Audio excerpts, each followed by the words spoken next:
Well, Ryan, as we take a look at the head-to-head this season, there is absolutely nothing in it. They've met 3 times, and each of the margins have been 8 points or less. It's pretty tight. It has been tight, and I'm hoping that's going to be the case today because they're good contests when they're tight, a good prelim final because next week, who knows, one of them are going to face Subiaco, and both bar Swans has managed to come away with a 1-point win, but the rest of them have been pretty big losses. Well, Ken, here is the WPerth lineup, and importantly, we saw a moment ago, Mark Seavey is declared fit to play.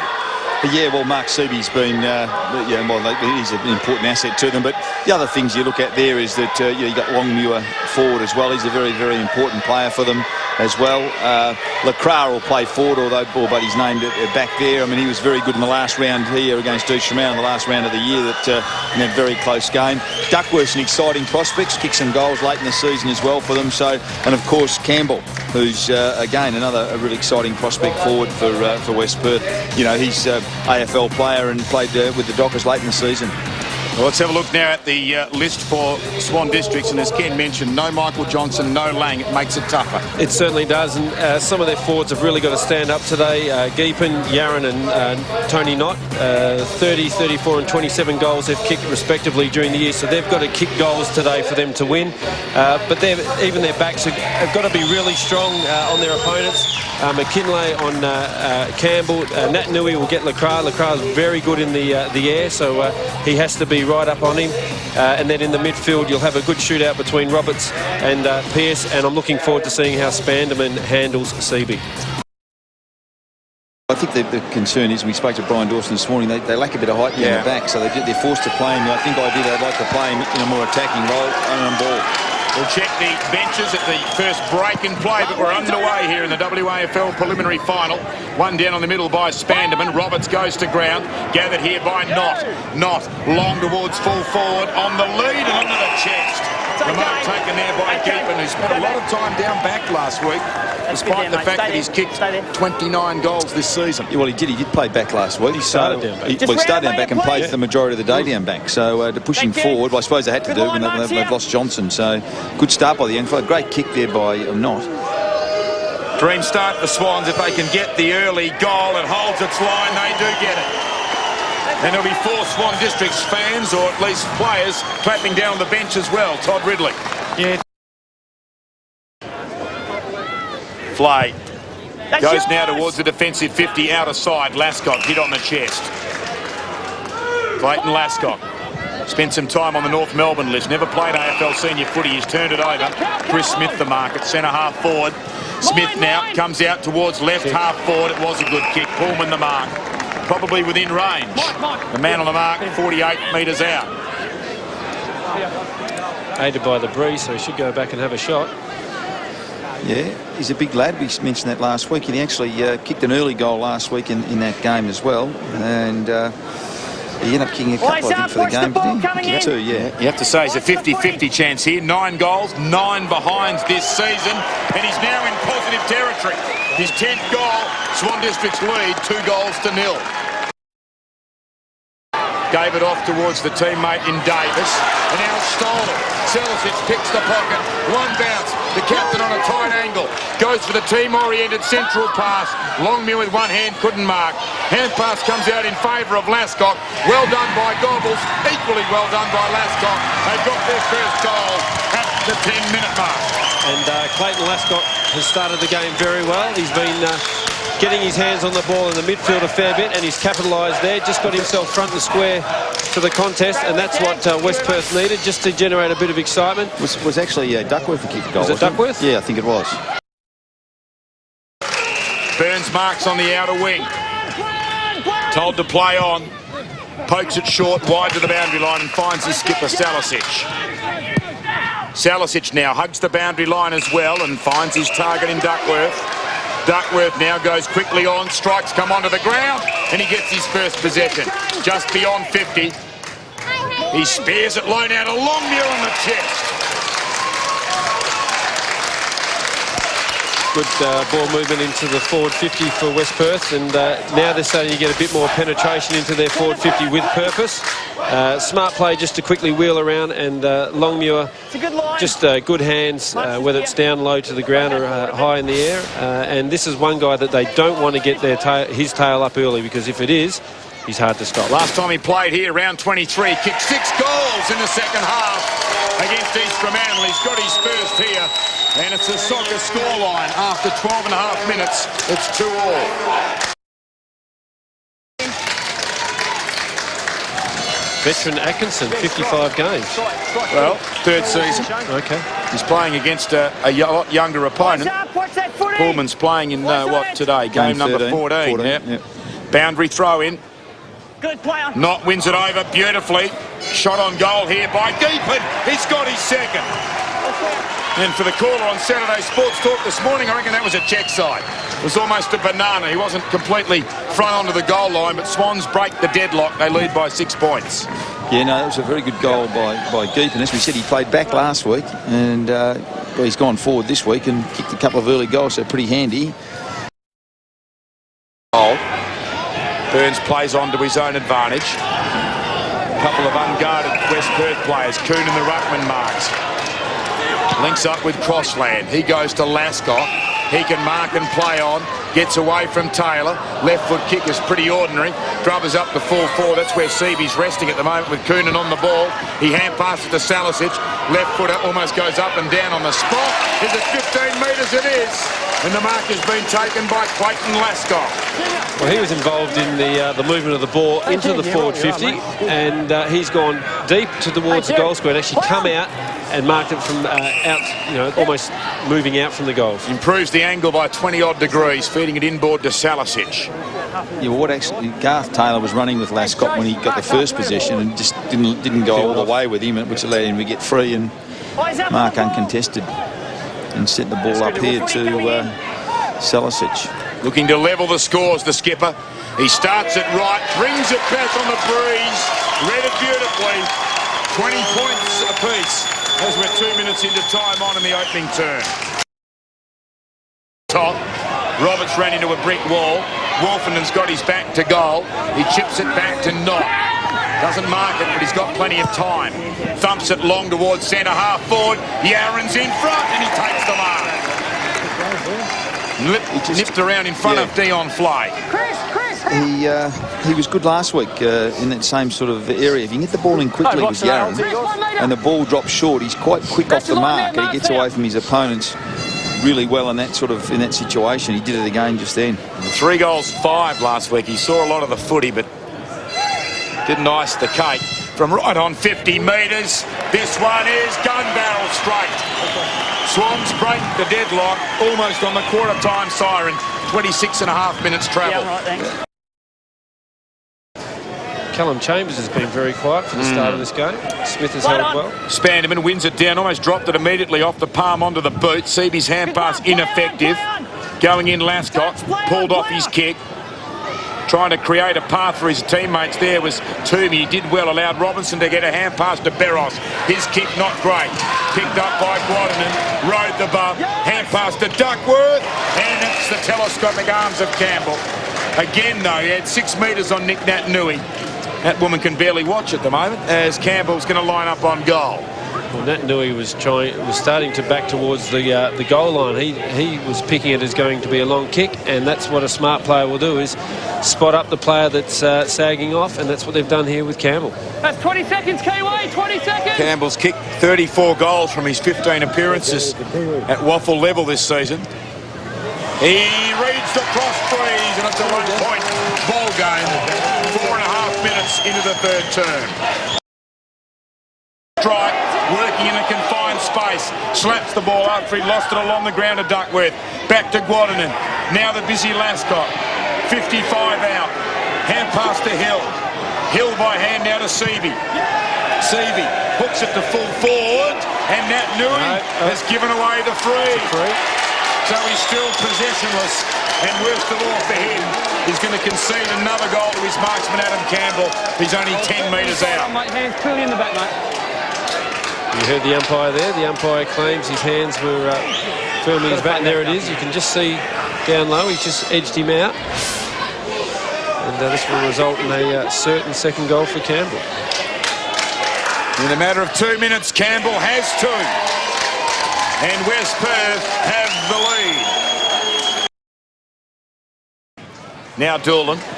Hand passes out to Gwadden, who in the end shepherds for Hill. Geez, lightly framed, but he works hard, Stephen Hill. Bounces a very good hand pass forward to the play to Pearce. Another hand pass to Seavey. Back to Burns with the right boot. Goes towards Salicic. It was a good kick. Salicic plays on. Goes looking for Longmuir. Roberts got hands on it in front. Quick hand pass from Strike to Doolan to Chambers. Stand start shot is a goal. WPerth get 3 in a hurry. In fact, they've got 3 in about 3 minutes. Yes. Gwadden steals it off the deck. Brushes aside Toomey. Pulls it back across the body. Campbell leads not to the footy. Hand pass to Lascott. 25 metres out. And he's missed. Glenn, Josh Roberts will be fine. They're just giving him a couple of stitches. He'll be coming back out with the number 4 Guernsey on. Thanks a lot, Todd. We'll keep an eye on that. The Guernsey change. Gee, should have done better there. Experienced player in Lascott. David McKinlay into the outer side. Can't find the target. Off hands. Campbell, indecisive. Thought about touching it down. Then straightens up and goals. He's kicked 3, all of them in his turn. Hand passes backwards to Toomey on the stretch. In the centre of the ground. Kicks towards Naitanui, who's now up forward with Atkinson. Neither can mark. Lascott does well. Hand pass to Burns. Chambers is coming into the game. Straightens him up on the wing. Hand passes to Duckworth. Duckworth chips it inside. 50. Campbell can line up for his 4th goal of the quarter. At the moment, he's playing on Knott. So the switch has been made. Naitanui's gone forward. Knott's gone to Campbell. All that distance. Well, you think he'd kick it, well, he'd certainly get the distance here, and you think there's a fair chance because he kicked one from here earlier this quarter. So 4 goals in the quarter would be a great return by Campbell. Just needs to start it outside the left goalpost with that westerly breeze, the cross breeze. And he does just that. Kick. That is a beautiful kick. 4 second quarter goals to Adam Campbell. And with it, a 22-point lead to the Falcons. Sorry, a 21-point lead to the Falcons. That's just a wonderful kick, and WPerth have taken this game and got it by the throat at the moment because the Swans players just haven't been able to come up with any answers. They've shuffled players around. Campbell's had 3 players on him this quarter because he's had McKinlay, he's had Naitanui and Knott. And he's kicked 4 goals, so he's proving to be a real problem. In fact, Naitanui's made his way all the way back to full back now to line up against him. So he's proving to be the real difference in this game. Callan Chambers has been fantastic this quarter. And isn't it interesting, WPerth start getting the ball and he comes into the game because he gets a lot of possessions forward of the play. Good tap, player. One down in the middle by Coonan. Doolan held up in the tackle and will have a ball up. Marks at centre half back, plays on, kicks it over the wing, marking in front, well done by Doolan. Crowd wanting 50 for the ball knocked out of his hands. Doolan pokes it out to the wing, crossland, plays on. He's got Gwadden and free. He can play on too. 50 metres out to Campbell again. Gee, he's found space on the lead in this quarter, Adam Campbell, and he can kick his 5th goal of the term if he can thread this one home. Yeah, he's had a big quarter, Campbell. 5 in the preliminary final in a quarter. Adam, 4 metres forward. Well, They'll go berserk if he kicks it. They're going to have a goalless turn, that's for sure, because the siren sounds. He can't improve his angle. He has to run straight at the centre of the goal line. Can still play a free kick, okay? And if you're Buddy Franklin, well, you wonder what the umpire would do. He will arc to the left, but Campbell's going to run this. It's interesting, one field umpire's come right down behind Campbell to make sure he doesn't deviate. He doesn't. What a good kick. A 5-goal quarter to Adam Campbell. He's kicked 5 of their 6 goals in the second term. And the Falcons have turned a 6-point deficit at quarter time into a 27-point half-time lead. 9-4 plays 4-7. Too far out to score. According to our boys down on the boundary, they're kicking into the wind, and Spanderman in front has the better of Atkinson. It certainly doesn't look the way that ball was kicked in, like it's into the wind, doesn't it? No. Might be a bit fluky, bit of Just laying half a metre, mate. bit of both ways. Wonder if they took the windsock down intentionally, West Perth. The old Kevin Sheedy trick. Well, Spanderman looking for their first goal since the 27-minute mark of the opening term. They managed just 5 behinds in the second quarter, Swan Districts. Spanderman, 30 metres out, punches it low, punches it straight. Swans break their drought. Well, that's their first goal since the first quarter, and that move of pushing their tors down there has paid off. They just need to move it quickly. West Perth will get their players down in front of them. And Tony Nott did this very well. He just put it to his teammates' advantage, and it was a good strong mark in the end by Spanderman. He just good mark there and good finish, and they just need to do more of that in a hurry. Wolfie. Well, it was a good kick by Spanderman, good effort, and look, they needed that goal. You're right, just to try and give them some impetus in this, and get them back in the game in this third quarter. Well, certainly time's not their enemy. They've got a long time to work their way back into the contest. Seavey wins it down a post to Naitanui, but Robert sharks it. Hurry kick to Pullman, drops the chest mark. Could have been lining up for goal. Gathers it though, hand pass to Yaron. They need a bit more from him. Tackle. How does the umpire view it? Illegal disposal. West Perth are allowed the advantage. The ball with Pearce. Left foot kick over the outer wing, and Lacroix marks. Plays on rather casually. Lascott marks and keeps running. Inside 50, Campbell. Can line up for his sixth. Nothing a defender could do there. They were running full tilt, and he just read it very well. I know the ball's a bit slippery, but what a costly drop mark by Pullman. He did everything. Got in front, 3 Well, he metres started clear. well, Pullman, didn't he? And that was a pretty basic drop for a guy who showed some good signs early in the game. 2 drop marks, guys. The one Banfield could have been a goal as well. That's right. I was just going to say the same. They had 2 very clear centre breaks with 2 guys on the end of it that could have marked. Campbell for his sixth. 6 straight to Adam Campbell. And they've all come in the space of about 30 minutes of footy. He got his first at the 5-minute mark of the second. He's got his 6th at the 5-minute mark of the third. Yeah, well, significant effort there. But look, as a backman, you can't do much about that. The way the ball came to him then, he was on a lead. The very best backman in any level of footy would have trouble stopping that, because it was just great use of the ball by Lascock. Never got higher than about chest height, and he got a bit of a break on his opponent. And, you know, it was always a mark, just a matter of whether he could convert, and he did that. Clayton Lascott is linking the backs and the forwards very well at the moment. He's a real link player, and he's got to be stopped. Neither ruckman get it at first attempt. Seavey does it the second, but it's a stalemate. Natanui's tackle jars the ball free, and then there's a push in the back. The free kick is going the way of Wolfenden. Seavey's still down. That was a strong tackle by Naitanui. Wolfenden goes to Yaron, but it's chopped off by Guadanin. And Seavey's up, sucking in the oxygen. I think he's a bit sore down the left shoulder. Coming off with his left arm draping by his side as the ball was intercepted meanwhile by Taylor. He's gone to Roberts, and that'll be a 50-metre penalty. Delay of game against Lascott. But Seavey comes off, trailing that left arm, just hanging loosely. He's going to go straight into the rooms and will be attended to by the club physio or doctor. Clayton, you overstepped the mark by 2 metres and you came around and forced him, okay? He's entitled to play. You hear it, the umpire explaining to Lascock the penalty, and Roberts makes them pay. Again, the margin reduced to 21 points. And a good reply for Swans. They capitalised on the Lascott infringement, and Lascott's actually coming off. I don't think it's because of the infringement, but just rotations. But that's a big loss if Seavey's shoulder's no good, not just for today's game. Yeah, well, assuming they get through here, you're right. But he had some shoulder problems during the week, and there's some doubt about him even playing in this game. When you see, you'd suggest he's re-injured or stirred up the current injury he had. But it just changes that... the mix in the middle for them. Not just the mix, but they had the ascendancy with Tors, because they could throw him forward, and then Swans had to really shuffle their side around to combat an extra Tor up forward for West Perth. Now it's Coonan and Naitanui in the ruck. It comes on the rebound to Coonan. Hurry kick forward. Good mark by Lacroix. Attacking edge of the centre square. Campbell again. He might have to start searching the record books for the most goals by a player in a preliminary final. It might actually be Todd Bremen, I think, from Subiaco, but we'll have a look at what the record is, because he's lining up now for his 7th. We are, Jet. That's good, mate. Well, he's done, but again, the delivery was lace out. You can't do much about that, can you?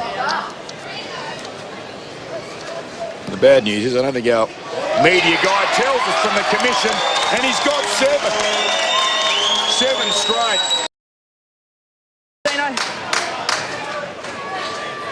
Let's keep the footy moving, guys. Thank you. Swans runner. Umpire doing some coaching. Let's keep the footy moving, boys. They're doing their best, Ball's back in motion again. Naitanui. Play on. Slung out by Clark, intercepted by Pearce.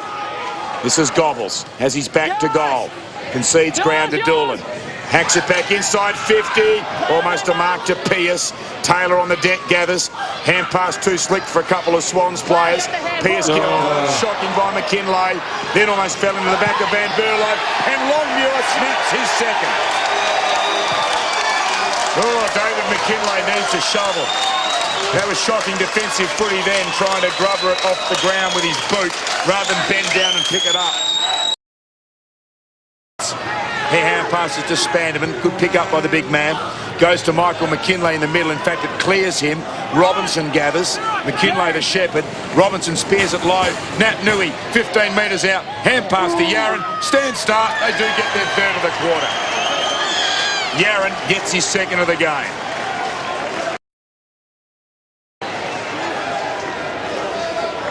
He's getting on with it in a hurry. He loads it up. Another kick that drifts off to the right. Yaron, clever mark. Is it inside the boundary line? It is. Well, he's likely to make something out of this. There's something out of nothing. He's got some talent. Back here, come back here with me. Thank you. He's got 2 goals. There's Seavey back on the bench, but ice under that jacket, you'd imagine, on the shoulder. That's good. Wait for play on. Okay? Wait for play on. Hasn't gone. Yaron hasn't arced yet, the umpire says. Now he goes with a banana. They've got another one. He's got his third. He's got enormous potential because he did that very easily.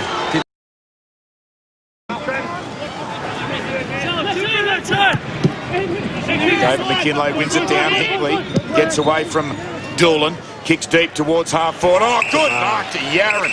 That was a fantastic grab. Plays on by hand. Chance for Beros. Tight angle. Great finish. 14-point margin.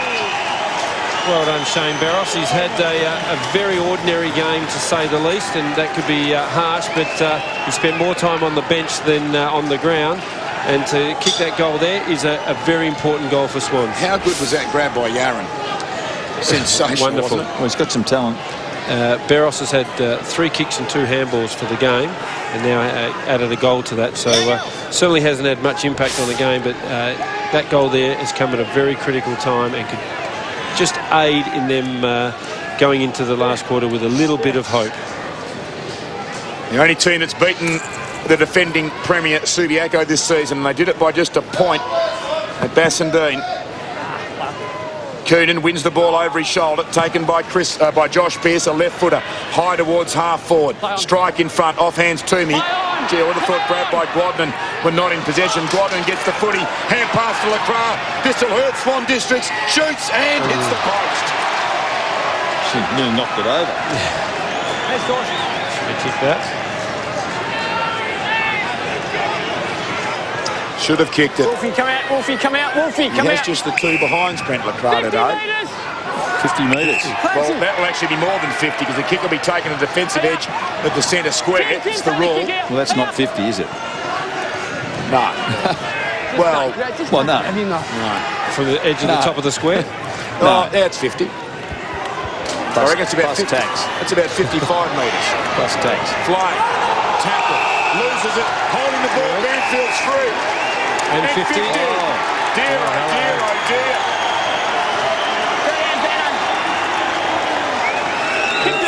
And I'll tell you what, They've taken the bit off the other one on this one. Then they've balanced it out, so they've only given 100 in total out of those 2. They've pulled that one back 45. Just looked around the ground then, and all the Swans players. There's something. Banfield laid the tackle, and the free kick's going to Spanderman. Yeah. That's I not agree. the right player is not getting the free kick here, so it'll be interesting. I don't know whether Spanderman they feels a better shot and he's kicked a goal, but that was a bad piece of umpiring then because the free kick was earned by Banfield. He then had 50. It should have been his kick. Was it 50 to him, or was there something that happened to Spanderman that would free kick? It was a free kick and 50 metres. Yeah, to socket it away. It should have been a free kick to Banfield as rain starts to fall, but the margin's down to just 9 points. And what I liked about after that 50-metre penalty was all the Swans players turned almost to their immediate opponent. We'll see the free. There's a tackle. So Banfield laid it. There's the whistle. The ball kicked away. It should have been. Well, Spanderman was there, but he wasn't the bloke that the free kick was yet. No, the umpire allowed the wrong player to take the free kick then. Running outside him, Taylor.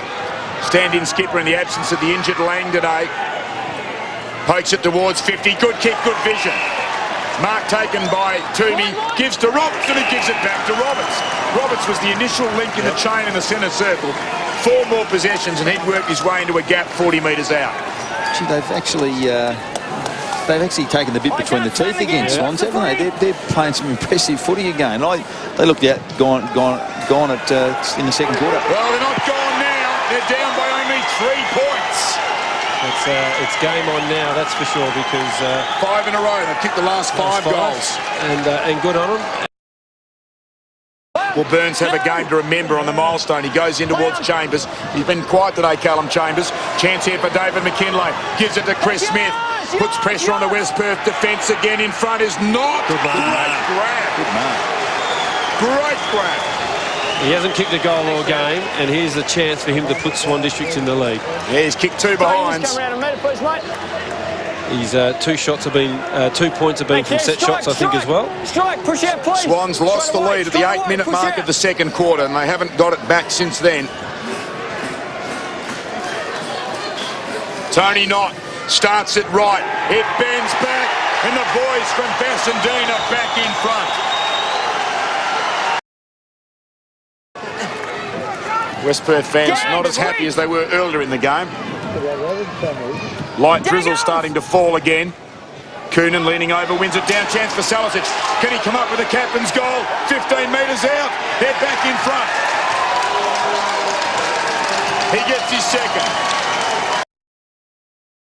1 point preliminary final. Good play on. Chance here for Robinson. Breaks the would-be tackle. 1 bounce. 65 out.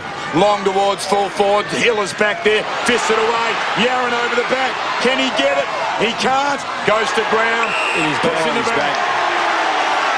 Against Van Berlo. What do you think, fellas? Good decision? Well, the player fell on him. I'll call the shots, mate. It just annoys me, Yaron. He didn't slip himself initially. It's like, I'll try now. It's not go. Just go. It's there. You can win the game from this fella. He kicked a mirror image at the other end in the third term. A banana from the same pocket. He lices up again. He's got his 4th. Swans are back in front. Ball thrown in. Longmuir attacks the footy. High right foot kick deep towards full forward. Lacroix, almost a brilliant mark. Salicic has grubbed it forward from behind. Hit the post. Gee, this is an exciting finish to the preliminary final. The only winner really at this point of time is Subiaco, because these teams are running themselves into the ground at the moment. Although they will have a long recovery because the grand final's a week tomorrow. McKinlay to his own advantage, comes out high and wide, David McKinlay. Underneath it, Roberts, off hands at the front, crossland inside 50, diving attempt to mark. McKinlay didn't get it. Lacroix, his marksman, snaps, goal. WPerth back in front. Oh, you got a feel for David McKinlay. It was a chance to mark it, but once he did it, it was always going to spell a fatal mistake. Well, they were outnumbered, weren't they? Yeah. Once he dropped it, he was on the ground, and it was 2-1. So because there was one, his opponent was standing, and there was another WPerth player there as well with his opponent. So it was 2-1. Always a chance to kick a goal there. So back in front again. Lacroix first. He had kicked 2 behinds previously. Played the first 10 minutes at centre half back in this quarter. But perhaps a very heady move by Todd Curley. Put him back up forward. Ball back in the middle. WPerth back in front. Coonan back over his head with the tap. Well done by Spanderman. Gave it to Roberts. Now on in turn to Michael McKinlay. Goes up towards half forward. Hill knocks it away. Chance in there though for Swan Districts. Hinkley taken the ground. Umpire says no prior opportunity. Thanks, guys. Good decision. I mean, how can people suggest that's not right? They're WPerth supporters. He got one blue contact lens and one red. Ball bounced again. Coonan wins it down. Clark goes to ground. Hand pass away. Hand pass stolen then. Quadman's hand pass kicked off. Here's a chance for Hinkley. He's had a quiet afternoon. He's put him back in front. Just inside the goalpost. One down by Spanderman. Chance here for Hinkley. Can he get his second? He can. Oh, he's had a quiet day, the Fremantle Docker, but he's burst to life in the final quarter, and he's got the last 2 goals of the game. Comes down to Coonan, tries to get a kick, tries to get it a second time. This is in Swan's favour. Another ball up. Stoppage. Thank you. Clock will stop. About 30 seconds to go. You think you've seen it all? Something else happens? Adam Lang, he celebrated once. He might have to celebrate again in a moment. Naitanui, good knock. Back towards the wing. They wanted to try and go out and play here. Wolfenden gets it. Kicks it up towards the right half forward area. Game over. Stop. Hinkley's taken the mark. We won't hear the siren this time. There it is. The umpires have called